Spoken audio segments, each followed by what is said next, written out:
the discovery of this is coming home to your true home, where you always belong.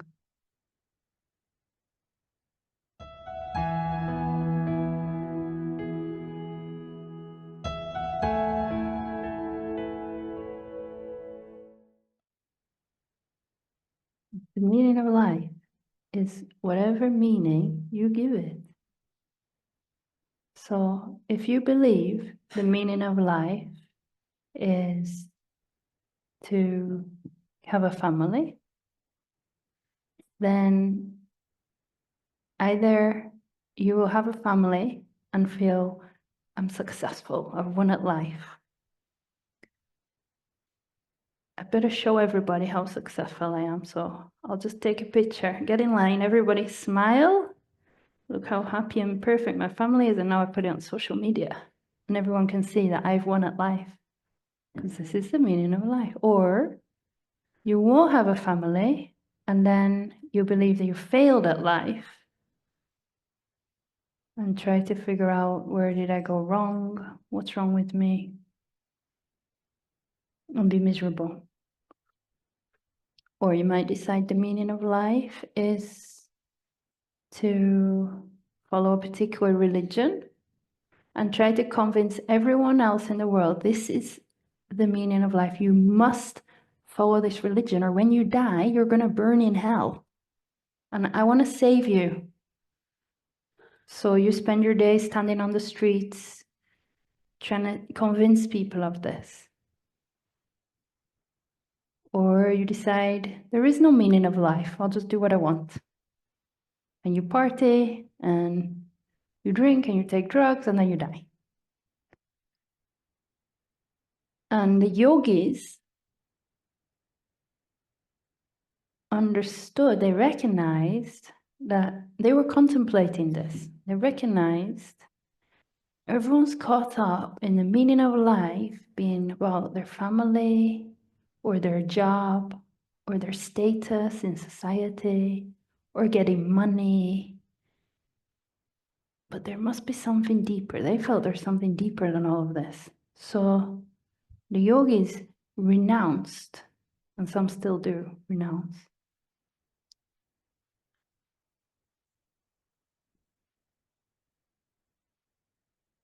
everything connected to that conventional life.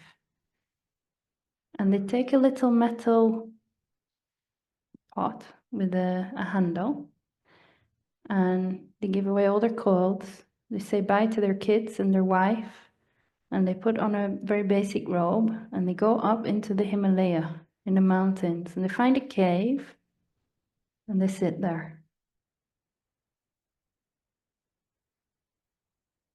And they become very quiet. Because something inside of them feels, this isn't the meaning of life, what all these people are focusing on and talking about. There's something knows there's something deeper. And when that knowing awakens in the heart, it becomes quite difficult to ignore, because you can try and pretend to fit in and, oh yes, I'm happy with the surface level materialism, but it always feels like this underlying something's missing, something's lacking, like a niggling inside. What is it? And probably all of you know this feeling, and that's why you're drawn to these teachings. You're drawn to do the modern day yogi, which is leave your life for a week and come on retreat.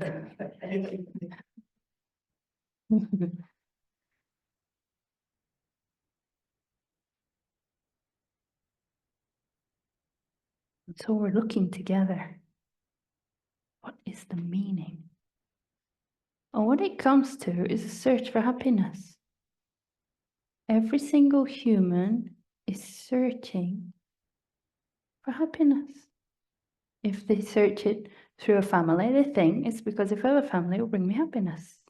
If I have money, it will bring me happiness. If I have a good job or success, If I rob a bank, it will bring me happiness. If I go into a school and shoot lots of people, then finally I'll feel at peace. Whatever they're doing, whether it's good or bad, something inside them believes if I do this, I'll feel peace inside. That's the core motivation for human behavior.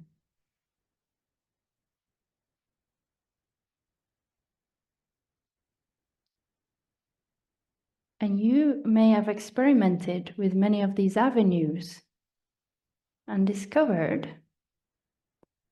yeah, it brings happiness, some of these things, temporarily, but it's lacking something. It's lacking some depth, because something in you is open to something deeper. And you're lucky, because that something deeper is the only thing, in my opinion, that can bring lasting fulfillment and peace. Because that thing is not a relative truth, which is temporary, it is the absolute truth.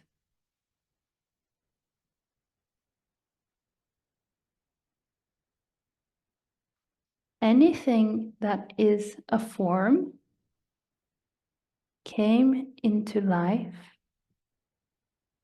and will dissolve. This is a cycle of birth and death.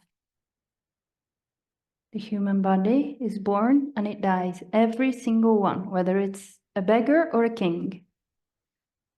Every tree was born and at some point will die.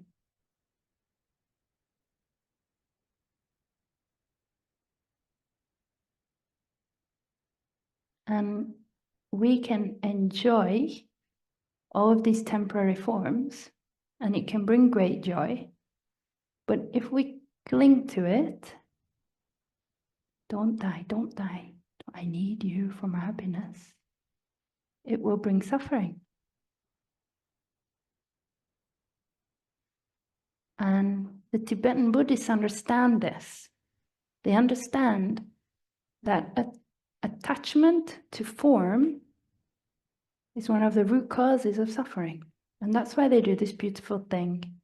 They take colored sand, you might have seen this, and they make pictures on the floor, very intricately designed pictures. They are so beautiful. And they spend days and days and days making these pictures with the sand. Every single line, every angle is absolutely perfect. They create perfection with the sand. And they treat it like the most sacred thing, the most beautiful thing. And they admire it and see the beauty of it. And then, after they spend all this time and effort creating this perfect thing, they wreck it. As a reminder of the temporary nature of form.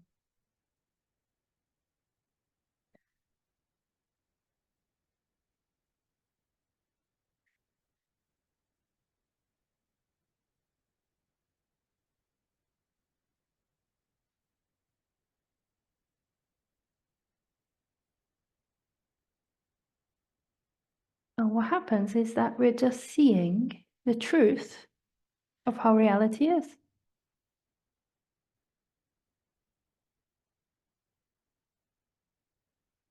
Rather than living in a delusion that I'm going to live forever, we can't talk about death because we pretend it's not going to happen. It's too sad.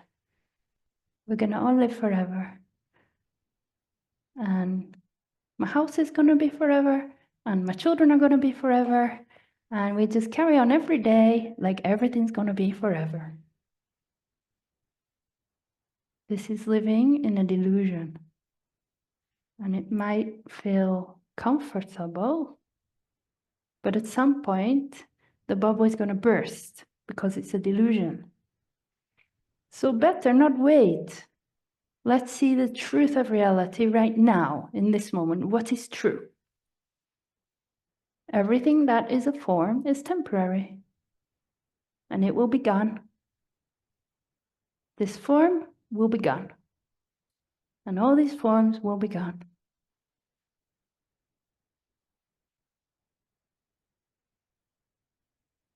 Maybe even planet Earth one day will be gone. All the birds, animals, trees, flowers. You might be thinking, wow, this is morbid.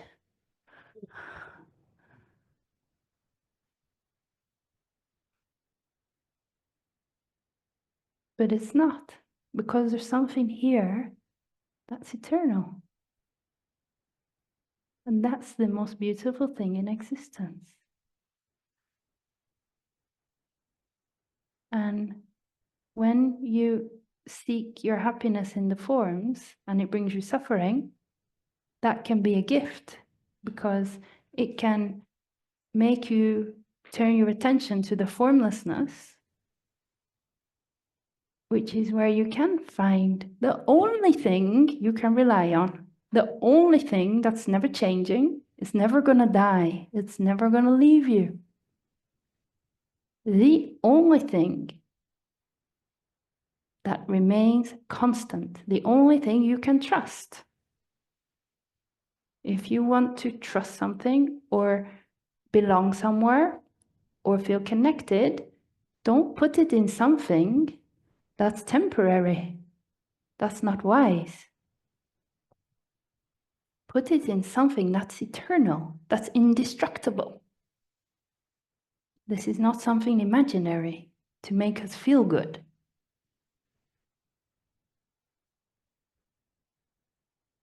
You can't see it, you can't feel it, but you can know it through a direct experiential knowing.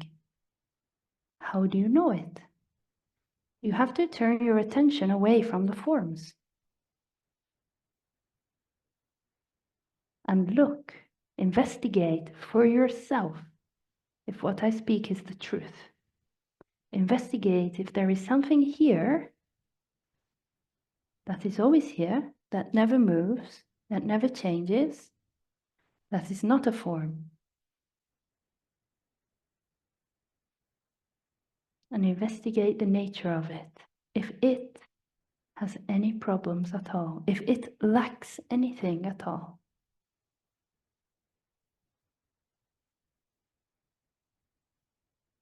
The discovery of this is coming home to your true home, where you always belong.